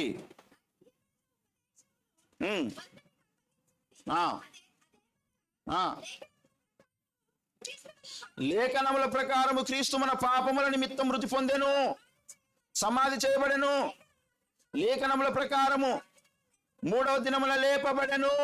దేవునికి మహిమ కలుగును గాక. ఇది ఏంటిది? ఇది స్వార్థ, ఇది ఉపదేశము, ఇది నమ్మాలి, ఇది చెప్పాలి. నాకు దేవుడు కనబడ్డాడు, దేవుడు కనబడితే నాకేం బట్టి నువ్వు కనబడలేదు. దేవుడో దయ్యం కూడా తెలియదు. ఎందుకంటే సైతాను కూడా వెలుగుతూత వేషం వేసుకుని వచ్చి కనబడతాడు. ఇప్పుడు ఎలెన్ వైట్ అమ్మకు ఒక వాక్యం చూపెట్టి అది సైతానుకు అనుకూలమైపోయింది ఆ బోధ. ఈరోజు సెవెంత్ డే అడ్వెంటిస్ట్ వాళ్ళు ప్రపంచంలో చాలా మంది ఉన్నారు. వాళ్ళు మనం అందరం కలిసి ఆదివారం ఆరాధిస్తే ఎంత బాగుంటుండే. వాళ్ళేమో శనివారం ఆరాధిస్తారు, మనమేమో ఆదివారం ఆరాధిస్తారు. ఇప్పుడు మనకి ఒక పెద్ద కొట్లాట ఉన్నది ఇప్పుడు ఇక్కడ కదా. దేవుడికి అట్లా చెప్పొద్దు కదా. ఇట్లా ఎన్నో డిఫరెన్సెస్, ఎన్నో క్లాషెస్ అనేటివి క్రైస్తవ సమాజంలో వచ్చేసినాయి ఇప్పుడు.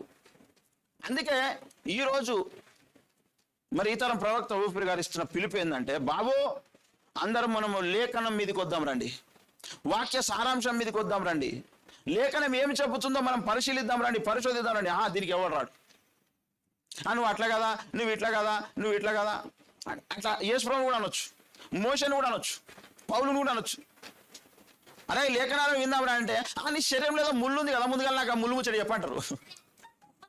పౌలు అన్నాడు, నా శరీరంలో దేవుడు నాకు ఒక ముళ్ళు పెట్టిండు అంటే, ఆయన చెప్పే లేఖనాలు ఇప్పుడు 14 పత్రికలు కాదు వాళ్ళకి కావాల్సినాయి, పౌలు చెప్పినాయి. ఆ ముళ్ళు కావాలి ఇప్పుడు నాకు. నా ముళ్ళుతో ఏం చేసుకుంటావు? నా ముళ్ళు ఎందుకురా నీకు? ముళ్ళు ఎందుకు? బైబిల్ చదవండి అంటే, కయ్యనుకు భార్య ఎక్కడి నుంచి వచ్చింది, ఇది కావాలి ఇప్పుడు వీనికి. ఆ మోషే 2 పిల్లలు ఎందుకు చేసుకునే? ఆయనకి ఇచ్చిన ధర్మశాస్త్రము 10 ఆజ్ఞలు కావాలనా? ఆయన భార్య గురించి కావాలా నీకు? ఏం కావాలి నీకు? దావీదు చేత దేవుడు రచింపజేసిన ప్రవచనాలు, లేఖనాలు కావాలనా? దావీదు బచ్చమని ఎందుకు చేసుకునే? అరే నీకెందుకు అవన్నీ నీకెందుకు? ఆయన మేడ మీదకి ఎక్కిండు, చూసిండు, అవి చూసుడు కావాలా? కీర్తనలు కావాలా నీకు? ఇదంతా సైతాన్ని డైవర్ట్ చేస్తాడనమాట. ఇప్పుడు ఓఫిర్ గారు 8 గ్రంథాలు రాసిండు, అది చదివి లేఖనాల ప్రకారం అవునో కాదో చూడండి అంటే, అట్లా కాదు మన ఆయన ఎట్లా ఎందుకు చెప్పిండు, ఇప్పుడు ఆయన గుండె ఎందుకు అయింది, ఆయన మొన్నటి దాకా షూట్ వేసిండు, ఇప్పుడు ఎందుకు వేస్తలేడు, ఇది అడుగుతున్నారు. ఆయన 2వ భార్య కూడా పోయిందట కదా. అరే నీ భార్య ఉన్నదో లేదో నువ్వు చూసుకోరా, ఆయన భార్య గురించి నీకెందుకు? ఇదంతా సైతాను కుట్ర అన్నమాట. అంటే వాళ్ళ తలకాయ యేసుప్రభు నమ్మంగానే వాళ్ళు పునీతులు అయిపోరు, యేసయ్య లెక్క మారిపోరు, పౌలులు కారు వాళ్ళు. పౌలు కావాలంటే నువ్వు అన్నిటినీ త్యాగము చేసి నీ శరీరాన్ని కూడా కృషింపజేసుకొని నువ్వు లేఖనంలో లోతుకు వెళ్ళాలి. లోతుకు వెళ్ళినప్పుడు అక్కడ లేఖనాల ప్రకారమైన యేసయ్య దర్శనం కలుగుతుంది, దేవునికి మహిమ కలుగును కాక. అది ఖచ్చితమైన దర్శనం. ఇప్పుడు పౌలుకు మిట్ట మధ్యాహ్నం ముందు ఒక దర్శనం కలిగింది, ఇలాంటి దర్శనం మీరు కూడా పొందుకున్నాడు ఆ పౌలు. అది చెప్పలేడు ఆయన, లేఖనాలలో ఉన్న క్రీస్తుని మీరు తెలుసుకోండి అన్నాడు ఆయన. దేవునికి మహిమ కలుగును గాక. హల్లెలూయా. ఆ లేఖనం దగ్గరికి వెళ్ళే ప్రయత్నం మనం ఓఫిర్ మినిస్ట్రీ సాగాకు సంపూర్ణ స్వర సంఘం చేస్తున్నాం. దీని దగ్గరికి ఎక్కువ మంది రారు, ఇది గుర్తుపెట్టుకోండి. ఇదంతా భయము, వణుకు, ఇష్టం ఉండదు ముందు, ఆసక్తి ఉండదు ముందు. సందు దొరికితే ఎక్కడి నుంచి ఎటు వెళ్ళిపోదామనే జిడ్డు కొట్టుకోనికి ట్రై చేస్తారు. నిజం, అంత ఈజీ కాదు ఇది. కొలస్సీలకు రాసిన పత్రిక 2వ అధ్యాయం 2వ వచనం ఒకసారి చూడండి.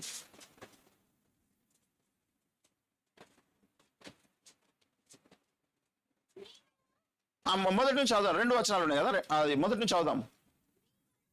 మీ కొరకును లవోదికయ వారి కొరకును శరీర రీతిగా నా ముఖము చూడని వారందరి కొరకును నేను ఎంతగా పోరాడుచున్నానో మీరు తెలుసుకొని కోరుచున్నాను. వారు ప్రేమయందు అతుకబడి సంపూర్ణ గ్రహింపు యొక్క సకల ఐశ్వర్యము కలిగిన వారై దేవుని మర్మమై ఉన్న క్రీస్తును స్పష్టముగా తెలుసుకున్న వారై తమ హృదయములలో ఆదరణ పొందవలనని వారందరి కొరకు పోరాడుచున్నాను. దేవునికి మహిమ కలుగును గాక. ఈ మాట మీకు ఎంతమందికి అర్థమైంది అంటున్నా? ఈ మాట అర్థమైందా మీకు? అర్థమైందా కాలేదా? ఇప్పుడు నాకు ఈ మాట అర్థం అవడానికి ఈజీ కాదు. అసలు నిన్న ఏం చెప్పాలనుకుంటున్నాడు పౌలు? ఏం చెప్పాలనుకుంటున్నాడో నాకు ఒక్క మాటలో చెప్పండి. మీరు ఇది చదివే చెప్పండి, చూసే చెప్పండి, మీకు కరెక్ట్ అర్థమైంది అనుకుంటాను. ఏం చెప్పాలనుకుంటున్నాడు ఇక్కడ పౌలు? ఏం చెప్పాలనుకుంటున్నాడంటే గ్రహింపు గురించి చెప్పాలనుకుంటున్నాడు, తెలుసుకోవడం గురించి చెప్పాలనుకుంటున్నాడు. ఆడు ఉన్న ముచ్చటనే చెప్తున్నా నేను. అంటే ఇక్కడ సంపూర్ణ గ్రహింపు యొక్క అనడా, సంపూర్ణ గ్రహింపు యొక్క సకల ఐశ్వర్యము కలిగిన వారై అంటున్నాడు. గ్రహింపు చేత సకల ఐశ్వర్యం కలుగుతాడు. తర్వాత అన్నాడు దేవుని మర్మమై ఉన్న క్రీస్తును స్పష్టముగా తెలుసుకున్న వారై అంటున్నాడు. స్పష్టంగా చూసిన వారై కాదు, తెలుసుకున్న వారై. అది పాయింట్. స్పష్టముగా చూసిన వారై కాదు, తెలుసుకున్న వారై. తెలుసుకోవాలి, తెలుసుకోవాలి, తెలుసుకోవాలి. తెలుసుకోవడం ఎక్కడ జరుగుతుంది? లేఖనాల ద్వారా జరుగుతుంది కదా. అంటే లేఖనాల చదవడం వల్లనో, ధ్యానించడం వల్లనో, వినడం వల్లనో ఎన్నో రకాల మార్గాలు ఉన్నాయి. కానీ తెలుసుకోవడం అనేది పాయింట్ ఇక్కడ ప్రధానమైన విషయం. తెలుసుకొని నువ్వు దాన్ని గ్రహించాలి. ఆ గ్రహించినటువంటి సకల ఐశ్వర్యము అనబడిన క్రీస్తు నీకు దొరికితే నువ్వు ధన్యునివి. పౌలుకు ఆయన దొరికిండు. దేవునికి మహిమ కలుగునుగా. అది దొరకాలి మనకు కూడా. మరొకసారి చదవండి ఆ లేఖనాన్ని, అందరు కలిసి చదవండి ఒకసారి. అందరు చదవండి.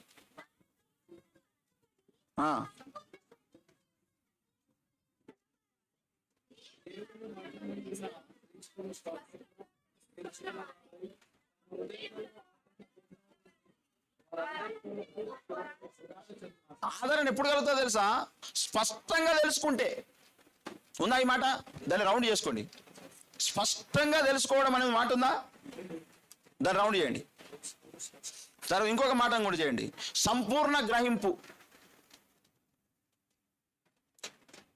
ఈ రెండు మాటలు గుర్తుపెట్టుకోండి, స్పష్టంగా తెలుసుకోవడం, సంపూర్ణంగా గ్రహించడం. స్పష్టంగా తెలుసుకుంటే సంపూర్ణంగా గ్రహిస్తారు. సంపూర్ణంగా గ్రహించడం కొరకు స్పష్టంగా తెలుసుకోవాలి. స్పష్టంగా ఏం తెలుసుకోవాలి?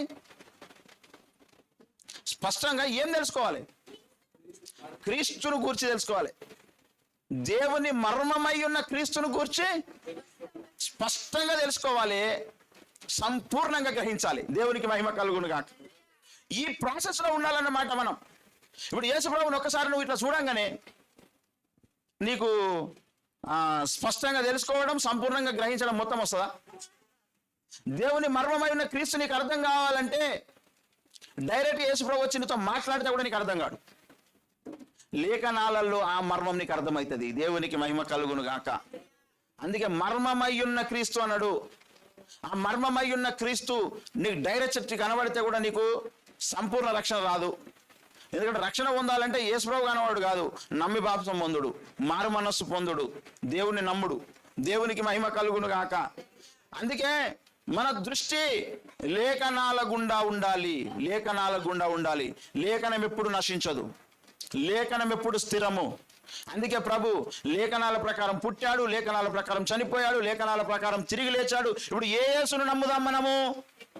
లేఖన ప్రకారమైన యేసును మనము నమ్మాలి. దేవునికి మహిమ కలుగును గాక. లేఖన ప్రకారమైన యేసును నమ్మకపోతే లేఖనానికి విరుద్ధమైన యేసులు కోట్ల మంది వస్తారు నీ ముందటికి.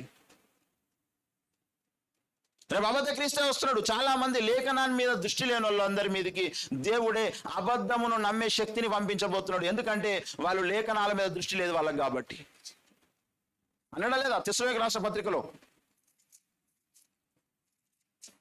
తెస్సలోనికీ రాసినటువంటి 2వ పత్రిక 2వ అధ్యాయము 9 నుంచి చూడండి.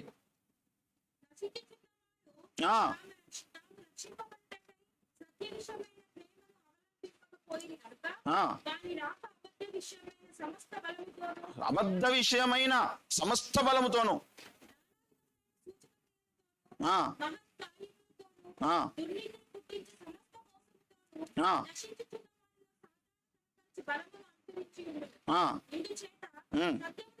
సత్యమును నమ్మక దుర్నీతి యందు అభిలాష గల వారందరూ శిక్షావిధి పొందుటకే అబద్ధమును నమ్మునట్లు మోసము చేయు శక్తిని దేవుడు వారికి పంపుచున్నాడు. ఇందులో చాలా మంది సువార్థికులు, పాస్టర్లు, బోధకులు, విశ్వాసులు ఉంటారు. ఇలా బైబిల్ ఎవరికి రాస్తున్నాడు దేవుడు? భక్తులక, భక్తిహీనులక? అన్యుల గురించి కాదు మాట్లాడుతుంది ఇది, క్రైస్తవులు అనబడిన వాళ్ళ గురించి చెప్తున్నాడు ఈ మాట. అబద్ధమును నమ్మునట్లుగా ఏం పంపిస్తాడట? మోసము చేసే శక్తిని పంపిస్తాడు. అట్లెట్లా మోసం చేసే శక్తిని పంపిస్తాడు దేవుడు? ఎందుకంటే వాళ్ళ దృష్టి లేఖనం మీద లేదు కాబట్టి. దుర్నీతి అందు కూడా అభిలాష ఉంది వాళ్ళకు. లేఖనాల పట్ల వారికి అవగాహన లేదు. లేఖనము ముఖ్యమనేది కాదు వాళ్ళ కాన్సెప్ట్. దేవుణ్ణి ఆరాధించాలి, స్తుతించాలి, గణపరచాలి, దేవుడు చేసిన మేలు చెప్పుకోవాలి, యేసయ్య దర్శనం కలగాలి, ఎప్పుడో ఏదన్నా ఒక కలవడగానే లేదా ఏదో దర్శనం కలగగానే దాని గురించి చెప్పుకొని తిరగాలి. ఇదే దృష్టి అన్నమాట ఎంతసేపు. అంతే తప్ప లేఖనం ఏమి చెప్పుచున్నది. ఈనాడు ఎంతమంది బోధకులు లేఖనం ఏమి చెప్పుచున్నదని మాట్లాడుతారు చెప్పండి? బైబిల్ ఉన్న ముచ్చటనా లేని ముచ్చటనా? ఉన్న ముచ్చట. అందుకే మనము లేఖనం ఏమి చెప్పుచున్నదని మాట్లాడేటోళ్ళం కావాలి మనం. అందుకొచ్చిన సంఘమేడికి. దేవునికి మహిమ కలుగును గాక. లేఖనం మీద దృష్టి పెట్టాలి మనం. ఎవ్వరు చెప్పినా పట్టించుకోవద్దు, లేఖనం చూపెడితేనే పట్టించుకోవాలి. ఇప్పుడు కొంతమంది అంటారు స్త్రీలు సంఘంలో మాట్లాడొద్దు కదా. లేఖనంలో ఉందా మాట?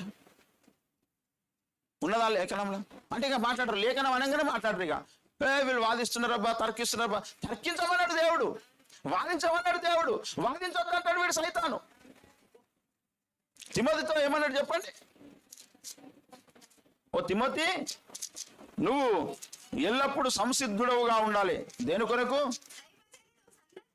దైవజనుడు సన్నద్ధుడై, 2వ తిమోతి 3:16 నుంచి సిద్ధపడి ఉన్నట్లు అగాగో దైవావేశం వలన కలిగిన ప్రతి లేఖనము ఉపదేశించుటకు, ఖండించుటకు, తప్పుదిద్దుటకు, నీతి అందు శిక్ష చేయుటకు ప్రయోజనకరమై ఉన్నది అని చెబుతున్నాడు. ఏమండి, ఇక్కడ మనం తర్కించాలి, వాదించాలి. ఈరోజు తర్కం అంటేనే పారిపోయేటోడు సైతాన్. వాని మీదకి ఆల్రెడీ దురాత్మ శక్తి దిగింది. ఇది గుర్తుపెట్టుకోండి. ఎందుకంటే 3 విశ్రాంతి దినములు పౌలు తర్కించుచూ వచ్చాడు. అపొస్తలుల కార్యము 17వ అధ్యాయము 4వ వచనం చూడండి. 3 నుంచి చూడండి. 3లో ఉంది మాట. గనుక పౌలు తన వాడుక చొప్పున సమాజపు వారి యొద్దకు వెళ్ళి క్రీస్తు శ్రమపడి మృతులలో నుండి లేచుట ఆవశ్యకమనియు నేను మీకు ప్రచురము చేయు యేసే క్రీస్తు అయి ఉన్నాడనియు లేఖనములలో నుండి దృష్టాంతములను ఎత్తి విప్పి చెప్పుచు వారితో 3 విశ్రాంతి దినములు తర్కించుచుండెను. ఏం చేయుచుండెను? 3 విశ్రాంతి దినాలు తర్కించు. ఇప్పుడు తర్కించాలా వద్దా? తర్కిస్తే నువ్వు మీరు తర్కిస్తున్నారంటే తర్కించడం తప్ప గొప్ప. తర్కిస్తున్నారు అనే మాట ఎట్లంటారు కదా, వీళ్ళు వ్యభిచారం చేస్తున్నారు అన్నట్టు మాట్లాడుతున్నారు కదా. తర్కించుండు. క్రైస్తవులు పోలీస్ స్టేషన్కి వెళ్ళొద్దు, క్రైస్తవులు రాజకీయాలకు వెళ్ళొద్దు, క్రైస్తవులు తర్కించొద్దు. ఇదంతా ఒక కేటగిరీ ఉందన్నమాట. ఈ మాటలు మాట్లాడటం కేటగిరీ. దేవుడు ఒప్పుతాడా దీన్ని? పౌలు ఏమన్నాడు? లేఖనాల ప్రకారము అంటున్నాడు. సమాజం వారి యొద్దకు వెళ్ళి క్రీస్తు శ్రమపడి మృతులలో నుండి లేచడం ఆవశ్యకమనియు నేను మీకు ప్రచురము చేయు యేసే క్రీస్తు అయి ఉన్నాడనియు లేఖనములలో నుండి దృష్టాంతములను ఎత్తి విప్పి చెప్పుచూ వచ్చాడు ఆయన. దేవునికి మహిమ కలుగునుగా. విప్పుకుంటా చెప్పుకుంటూ వచ్చాడు. ఎక్కడి నుంచి? లేఖనాలు అనే బండాగారం నుంచి.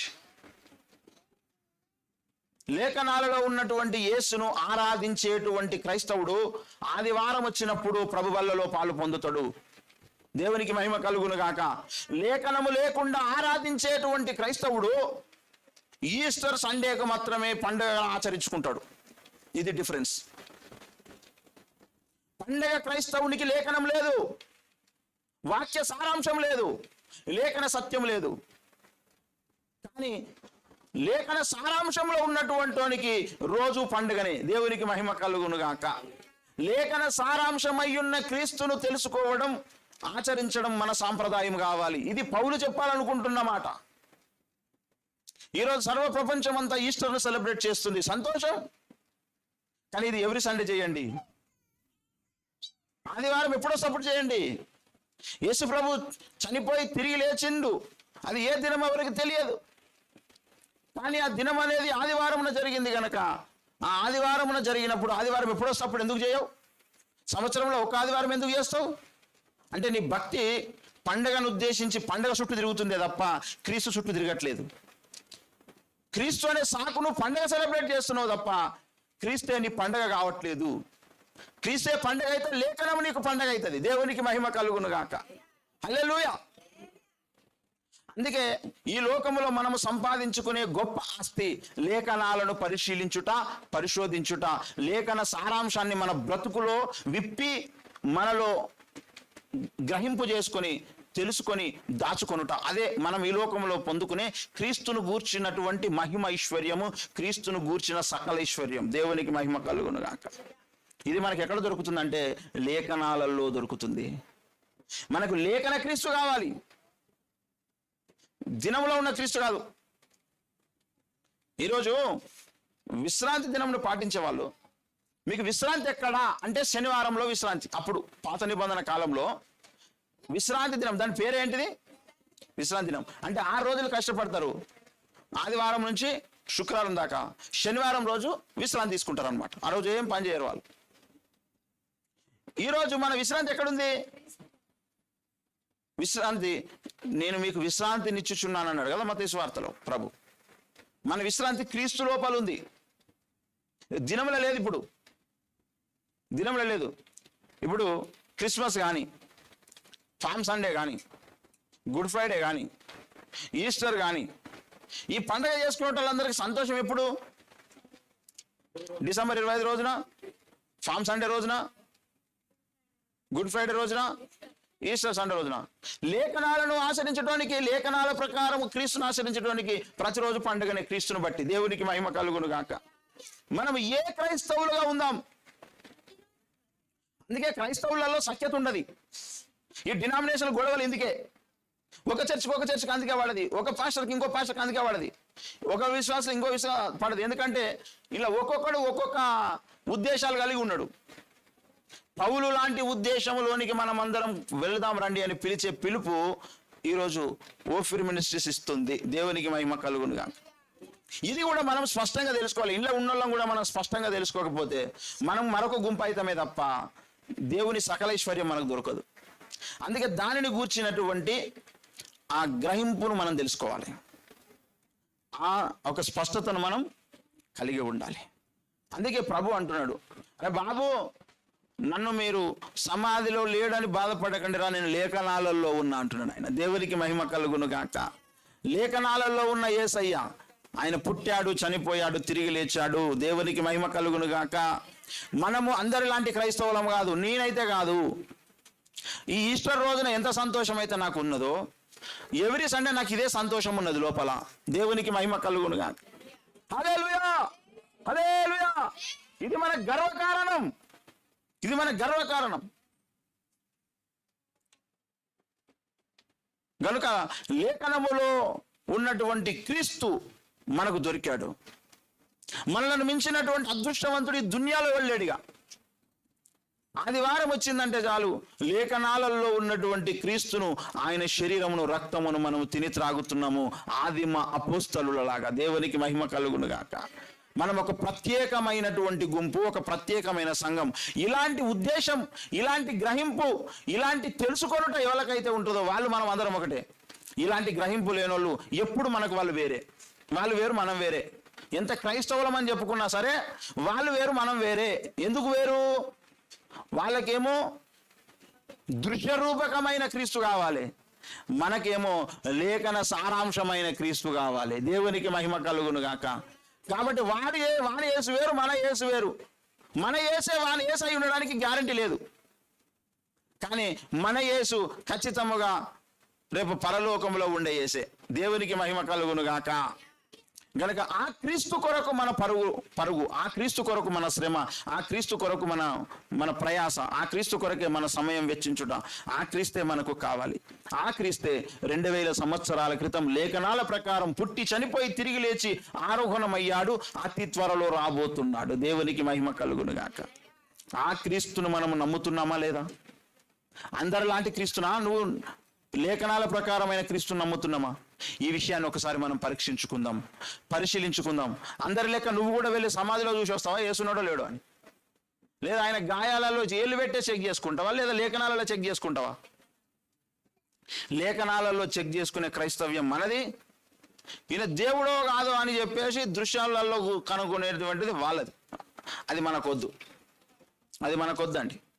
కాబట్టి ప్రియులారా, మనము దేవుని దగ్గర లేఖనాల ప్రకారమైన భక్తి సాధన కిందికి మనం వద్దాం. అలాంటి ఉద్దేశం మనం లేకపోతే మనం ఇన్ని రోజులు చేసిన పాపం అదే.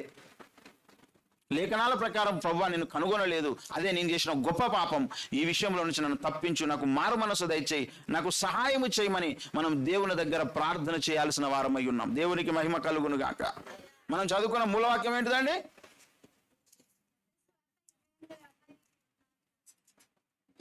అమ్మా,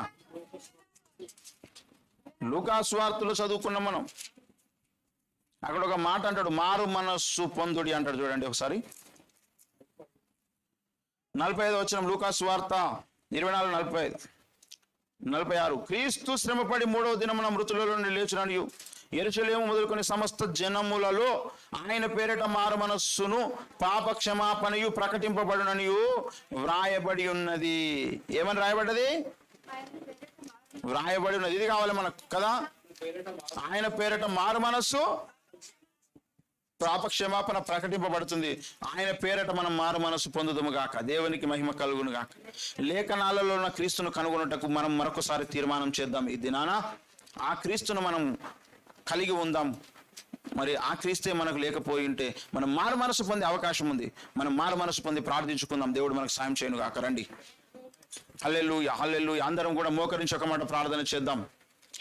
మారు మనసు పొంది